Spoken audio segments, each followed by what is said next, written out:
Hello everyone, welcome to another episode here on Oxyotl, episode 25, and we have the prediction of a valiant defeat here against Quick Headtaker, against Limib, and I kind of agree, even though those are a lot of Skaven slaves, there's a lot of powerful units against what I have, because I don't have yet good experience. He does, he's level 32, I'm level 9, so he's a pain to deal with, and he's gonna have these warp grinders are a big problem even on this circumstance, because he can give them a lot of damage to my units if I clump up, which I likely will, especially to deal with that infantry, with those single entities, so I gotta be careful. And the plan here is just to spread out a little bit, as as much as possible, because of those warp grinders. I don't have like missiles to deal with them. I have some missiles to deal, but because the enemy has so many missiles, I think I have to focus them down with my flyers. So that's gonna have to be the idea. I'm gonna attack here. I'm gonna attack on that catapult and those units, and hope that he splits his melee from his missiles.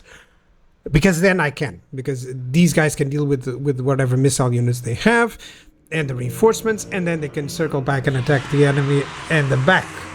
But those two help with abominations. It's not like I have Temple Guard, of course, but I have 3 Temple Guards. They're gonna have their hands full, because most of the threats from the enemy are supposed to be dealt by them. So, and they're not exactly buffed up either, so I gotta be careful.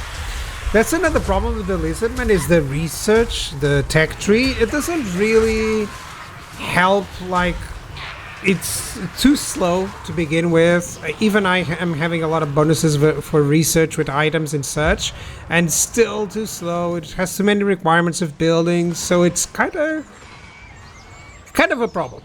If they take the rework of having that split up, it would be much better. I think, for instance, Nakai has a much better tech tree, just because of how it is stationed compared to the other Lizardmen, even if it has about the same things there. So there we go, we're gonna bombard these guys. Mostly they're attacking my own flyer units here, so I'm getting rid of them. My Ripodactyls are coming in, and that's gonna be all she wrote. These guys are gonna be dead. And about at the same time that the enemy is actually sending in the units to fight my front line. And overall, this is the problem. My Temple Guards cannot deal with all of these large entities, the 2 abominations, the Doom Wheels, without sacrificing having to go against the enemy infantry, which I need them to hold. Because the Croxigors cannot go against all that infantry, because they have halberds there as well, and the warp grinders can do a lot of damage to them, so it's going to be a tricky one. I need them to hold for quite some time before I send in my flyers back. And at this point I'm sending my flyers back, and it's already way too late. Sending my Cold One Riders to the side and hoping that I can engage these guys in time on their backs. Quick is here, and Quick is a big problem, because I want a unit of Croxigors on him at all times. There we go, the slam, but the body slam is nice. I just love the Croxigors, but Quick can slam them down real fast as well, so it's not like I'm in a position to do much more damage than he is.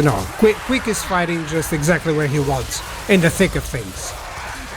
And in the meantime, these Storm Vermin and Warp Grinders are doing me a run for my money.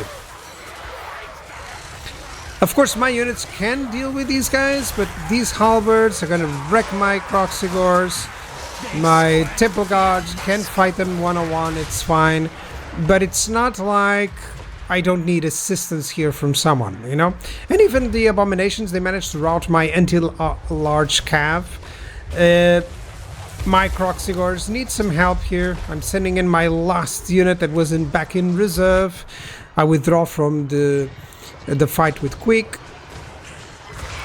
And now I would love to attack these slingers, all of them, but I'm gonna leave just this cavalry unit, 2 cavalry units to deal with all of them, and send my flyers in, such as my Ripodactyls. Finally they arrive to the front, and that's gonna be the final nail, because otherwise you can see that they already cannot moving. They're taking quite a lot of damage from the warp grinders, and I gotta finish them up as fast as I can. This is a massive battle, and it doesn't look like, right? You see 7 units of Skaven slaves and you go, oh, I have cavalry, I can deal with them. But then suddenly I think the choke points helped him to create this situation. I could have perhaps not defended the choke points and just allowed them to spread more thin. But the speed was on his advantage. Because of course, Skaven are famous for having a lot of speed, so yeah. At this point, all that I'm doing is just making sure that I split my health properly. So like, just check your units, see if any of them are routing, see if any of them are suffering casualties, and support them as much as you can. Quick himself, I thought, well, I gotta send the Ripodactyls against Quick. I already managed to destroy both infantry lines, and my cavalry are doing just fine against those slingers. So all that I need is to take care of this abomination and Quick. So I'm gonna send the Ripodactyls and hope that they can manage to break him. Otherwise, I'll just end up losing some units. At this point I thought, well, I've lost nothing, I'm very lucky, but I might lose some units unless I make the right decision. So let me swarm Quick and hope that he brings army losses. And indeed, very quickly, just a couple of shots, the fact that he's surrounded, he's gonna lose the leadership, and that will be all she wrote. That's excellent. And I guess in this battle I didn't lose anything, which is surprising. I thought I would lose by the ways that the battle was going. I thought that I would lose. But yep. Such is the Pyrrhic victory. Well, nice reward as well, which is always nice. Let me get some heal for that. Oh, yeah, this is one of those armies that spawns from patrols. So you can see it's quite a nice army and can do quite a lot of damage to the enemy. So, skipping ahead a little bit, I have yet another possible battle here, and I'm losing, but I do have 1 unit if I out-resolve, but I do have 3 summons to maybe destroy those Casket of Souls. So that's the plan. Let's show you in the terrain. So I have everyone kind of pretty far away. They're hidden, so I'm completely outside of their range. Chameleon Skids, of course, in front, Chameleon Stalkers and Dinosaurs on the back, Stalkers with that zigzag line that I like to do. Mostly that's to avoid wind spells or anything like that, but also to allow you to have some reserves, or to see if the AI would try to attack your back units and then be completely surrounded. My Bastiladons are on the sides. They're good against, you know, to hold off the enemy cavalry and chariots, but of course they're also in a good position to heal mostly everything. And I'm gonna have to use the summons against the Casket of Souls. Let's see how well that works. This summon is really good. It's gonna send all the charges there. Some of them miss, but they did quite well. They're gonna get attacked, of course, but that's the second set of charges, which means that this Casket of Souls is likely already halfway through. And now I have some units there. I'm trying to avoid and tell them to ignore the snakes and just come over here. And this summon works perfectly. Casket of Souls is gonna die, which is excellent. That's exactly what we want. And even some damage to the Necropolis Knights with halberds, which is cool. These guys are good at anti-large, so they would be good against my my dinosaurs, so might as well take them out. That's 1 Casket of Souls dead, and we're gonna have another. Oh, he's using the Casket of Souls. That's okay, because I still have yet another summon, and it's gonna be right on top of you. Now this I didn't think it would work, but he actually doesn't respond well. He sends in the Tomb Scorpion, and the Camry War Sphinx, and nothing else. So this just helps me out tremendously. I'm gonna attack the Tomb King's Scorpion and the Casket of Souls, likely destroy it, and then I'll still have another summon to do as I please. These guys still had one fire, and I thought might as well just try to attack some of these missile units like the Ushabti, which I do. You can see on the left side there, I sent just a charge. And of course my Chameleon Stalkers are going to die, but the purpose here is to try and take out the Casket of Souls, which I'm very happy. I think that 3 summons are more than enough to deal with it. At this point I was sure that I was able to do it, so I sent out my units ahead. And now let's watch the battle. So don't forget my chameleons have all that extra damage, magical damage, and excellent fire damage as well, plus the Bastillodon solar engines, and suddenly these guys are doing way more than their punch. Here comes the kitty, but he's already like halfway through, if anything, because there's so many missile units here, solar engines firing, chameleon stalkers firing. Let me see the health. Yeah, he's like completely getting melted down, which is great. It's gonna help to overrun the enemy. Right now I'm trying to attack anything that I can, like these, sending 2 chameleon stalkers against the great bows. At least they're not firing, so that's a victory for us. And at the same time I'm just attacking the enemy infantry units. He's using Tomb Swarm there. That's a good way for him to do a lot of damage, but it's not enough. Okay, you're sending the chameleon stalkers to the water and now you're fighting them there? That's a bad plan. That's a bad plan. They're actually much more effective there. And plus, I have more units on standby. So overall, some attempts of flanking here from the chariots, but they are very, very squishy, especially on the type of fire that I can put pressure on. So overall, everything is going great. My summons are the units that are nearly dead, so that's okay. That's precisely what I want. Tomb Guards fighting the Bastillodon, yeah, but they can't do too much damage. I wasted the comet there. I just wanted to see if the damage would be enough to cause army losses, but no. It should have been here, where I had 2 units. I didn't realize. I think I saw only the banners for the Bone Giant and the Tomb Kings. So I didn't realize the amount of infantry here. But I'm reaching through and I want to reach that back line, take out of that Bone Giant, those Ushabti, or just keep them fleeing away from my units so that I can concentrate on his infantry forces. Now that's a nice summon that almost takes out my Thunder Swan. He's being under attack by the Bone Giants like since forever. There's a nice spell, massive laser, gets 2 of them almost crumbling, and now they do crumble with my chameleon skinks firing there. And as you can see, very shortly thereafter they're all going to start crumbling.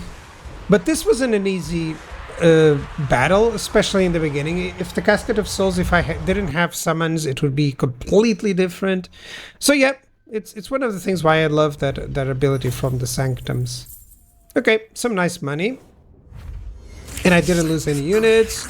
Won some armor, well, the Crown of Command.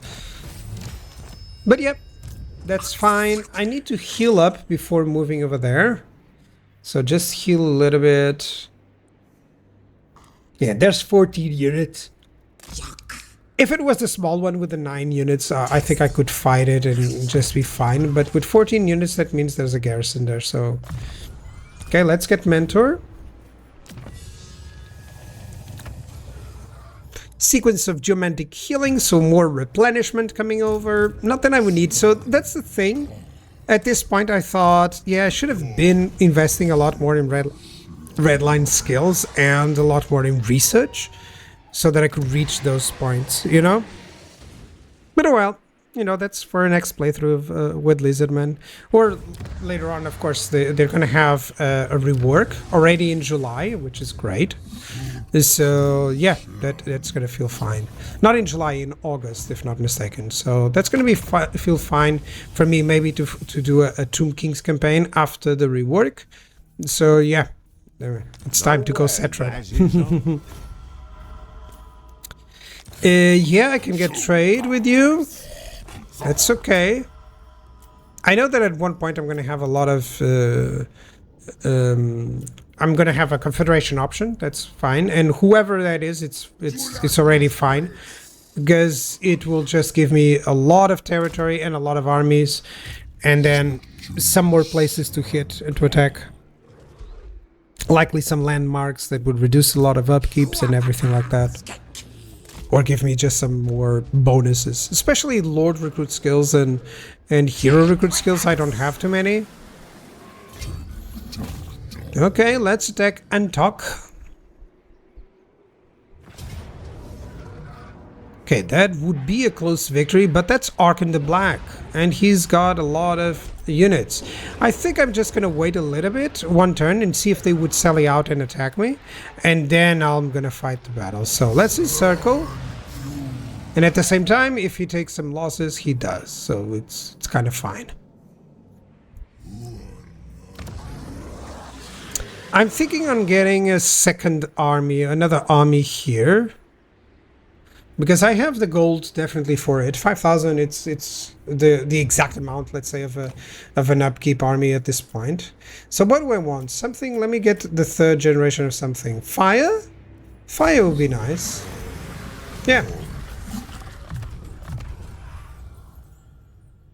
And now, what units do I want? I know that I want something like with cavalry units, with pterodons, that's for sure.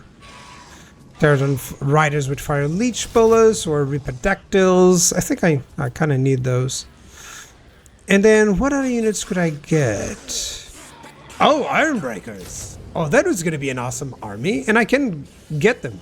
Next turn, I can actually recruit. So, okay, that's cool. So, Ironbreakers, 4 Ironbreakers as a front line, plus a lot of mobility. Oh, that's going to look great, actually, as an army. Yeah, I don't think I'm even going to get any other units, any Saurus or anything like that. I could get, it's not like I'm missing those out, you know. So I can get a lot of chameleon skinks and some more horned ones. Oh, I could get the Dreadsaurians as well. Should I? Maybe I should. I'll have to decide. I'll have to decide and later on show you, of course. So there's a lot of decision making that I do in between episodes, okay? At this moment, I'm just trying to see if I conquer the enemy as quickly as possible and trying to breach through. Like this army, for instance, is able to move freely and conquer without having any opposition here, which is, you know, really good. And this is what I meant. Okay, so meat shield, physical resistance, that's always nice. Or weapon strength. Okay, it gives weapon strength in melee attack, so I gotta go with that. Gotta go with that. Yeah. I don't want them to be more resilient. I want them to do more damage. So, do I want a secondary army or another army? What can I have? Oh, I think I missed going for the skull here. Oh, that sucks. Yeah, I think I did.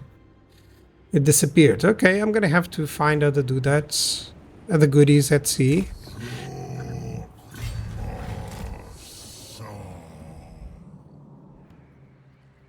Yeah, there we go. There's another one there. Hopefully a good one. And what else? What else can we do? Okay, some building up.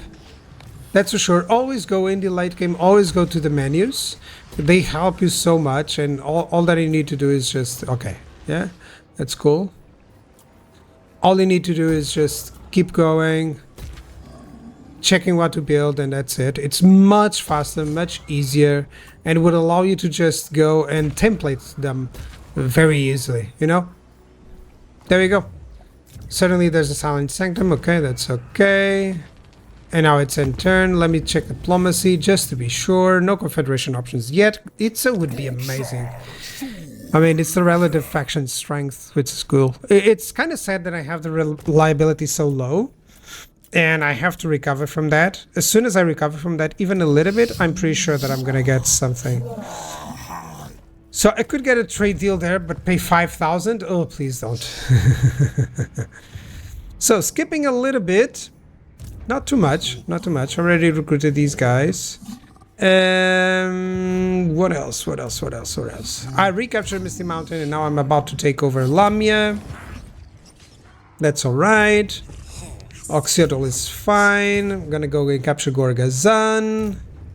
You are gonna capture the Black Tower of Arkan. Likely, I'm on an ambush to see if that army comes in. If they are not spotted, I'm gonna conquer them. So that's cool.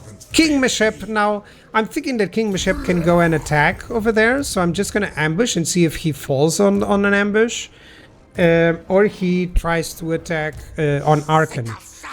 So I'm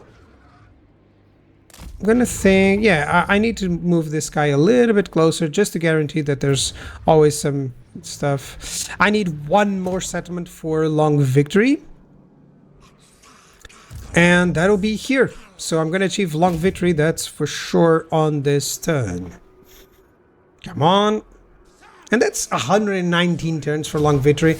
Notice the difference. Like on Gorbad, it was 190. So sometimes you just get away. Okay, so we're gonna have... Oh yeah, it triggers on the Long Victory. So the Great Walk. There's no Gorbad. There's no Grom. There's no Skarsnik. But there's Isaac and there's the Greenskins. Okay, so both of them are fine.